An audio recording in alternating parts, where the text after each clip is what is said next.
Today, LEGO's biggest villains finally face real justice. Lord Business, the Joker, Garmadon, all on trial. Case 1, Lord Business. First up in the LEGO courtroom is President Business, better known as Lord Business. Apparently, he's a clean-cut CEO with perfect hair and a love for order. But behind that smile is a dictator obsessed with control, willing to freeze an entire universe just to keep things perfect. Wonderful. Fantastic. Would you cancel my 2 o'clock? This next meeting could run a little bit dead. The most serious charge against Lord Business is aggravated assault. During his initial days of power, he blinds the wizard Vitruvius during an interrogation. Everything! My eyes! In the real world, intentionally causing lasting bodily harm easily qualifies as aggravated assault, carrying decades in prison. He also faces kidnapping and false imprisonment. Bad cops' parents are abducted and used as leverage, while countless citizens are detained and tested with the Craggle. Sorry, Dad. I have a job to do. These people are held against their will with no legal process, simply for failing to meet Lord Business's definition of normal. That alone would rack up multiple felony counts. The charges escalate further with murder. Lord Business directly causes the death of Bad Cop. Bad cop, unfortunately I'm gonna have to leave you here to die. What? Sir, It's not personal. It's just business. Then there's racketeering and corruption. Lord Business controls the police force, destroys entire towns, and runs a criminal enterprise disguised as a corporate empire. You see, Emmett? A corrupted spirit is no match for the purity of imagination. Law enforcement works for him, not the public, turning the justice system into a weapon. This pattern of organized, ongoing criminal activity qualifies as racketeering on a massive scale. The most disturbing charge may be torture. More than 2,000 master builders are restrained, psychologically broken, and prepared to be frozen forever. All the master builders you've captured over the years, you brought them here. You're a very perceptive person. This is prolonged, intentional suffering. All in all, Lord Business commits multiple counts of attempted murder against Emmett and his team, followed by aircraft hijacking during his final escape attempt.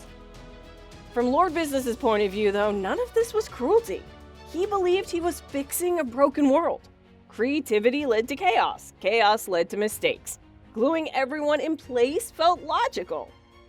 After all, nothing bad can happen if nobody moves. Unfortunately for him, the law considers freezing the universe an overreaction. As the sentences read, Lord Business just adjusts his tie, still convinced it was worth the price.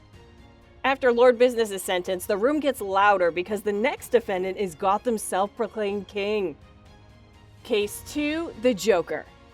Unlike Lord Business, who hid behind rules and systems, Joker thrives on disorder. But chaos doesn't mean innocence. Every joke he tells is backed by a long, violent criminal record. The first charge is organized crime. Joker doesn't work alone. He hires, coordinates, and commands an army of villains. It's a structured criminal organization built to spread fear. Under real law, that alone carries decades behind bars. The Joker! Then comes terrorism, the most severe accusation on the list. Joker plants a bomb at Gotham's power plant with the intention of wiping out the city. If the mayor isn't here in 5 minutes to negotiate the city's surrender, then I shall destroy Gotham City. I did something! That single act qualifies as domestic terrorism, landing Joker in hot waters during a court trial. This is followed by another count of crime when he recruits villains from the Phantom Zone. Joker destroys a space prison holding over 100 villains, unleashing them onto Gotham. This directly endangers millions of civilians and overwhelms law enforcement. nice destruction all around. Watch step two. Good work, guys! Joker invades Batman's home, destroys private property, and turns a civilian residence into a battlefield. I'm rubbing my butt all over your stuff. We're gonna have to rename this the Buttmobile. When the verdict is read, there's no dramatic punchline. Multiple life sentences, stacked consecutively with no chance of release. Joker wanted to be Batman's greatest enemy, but in the end, the law delivers the final joke. Is no us. Batman and Joker are not a thing. I don't need you. From Joker's perspective, though, this was about connection. He cared about meaning. Every crime was a message to Batman to notice him. If Gotham burned, so be it, as long as it proved their bond mattered. To Joker, chaos wasn't evil. Being ignored was. Listen, Batman.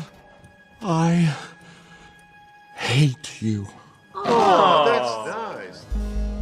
Now you Turns out the justice system doesn't recognize obsessive rivalries as a mitigating factor. As the Joker is dragged away, he's still laughing because in his mind, being unforgettable is its own kind of win. After the trial, the courtroom finally falls silent, because the final defendant isn't driven by control or chaos, but by conquest. 4 arms, a warlord stare, and an army at his back. The last case begins. Case 3, Garmadon. Standing before the LEGO court is Lord Garmadon, the 4-armed conqueror of the LEGO Ninjago movie. Unlike the previous villains, Garmadon attacks openly, violently, and without apology. His goal is simple: domination. What's my name? Garmadon! Say it again! Garmadon! The first charge is assault on law enforcement. Garmadon launches a full-scale armed attack against the city's police using military-grade weapons and vehicles. I can do that! Officers are overwhelmed, injured, and forced to retreat as he treats public servants like enemy soldiers. Under real-world law, coordinated attacks on police carry extreme sentences, often measured in decades. Next is terrorism. Garmadon leads a citywide assault designed to destabilize Ninjago and spread fear among civilians. Buildings are destroyed, streets become battlegrounds, and innocent people are caught in the crossfire. What? I said, I will rule over Ninjago. Forever! Another disturbing charge is animal cruelty. Garmadon weaponizes sharks, strapping explosives and equipment onto them and sending them into battle. These animals are forced into violent situations for his personal war, a clear violation of animal protection laws on a massive scale.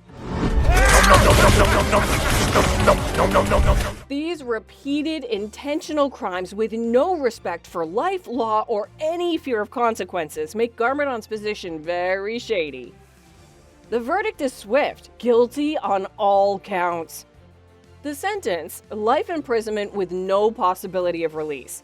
Conquest, terror, and brute force don't earn redemption in this courtroom. From Garmadon's perspective, none of this was evil. He wanted leadership at any cost. If cities burned and armies fell, that was simply the cost of leadership. History, he believed, favors conquerors. Unfortunately for him, modern courts prefer accountability. With the final verdict delivered, the LEGO courtroom empties out, but justice stands tall. No one escaped today. Every crime was counted, and every villain paid the price. So who should face the judge next?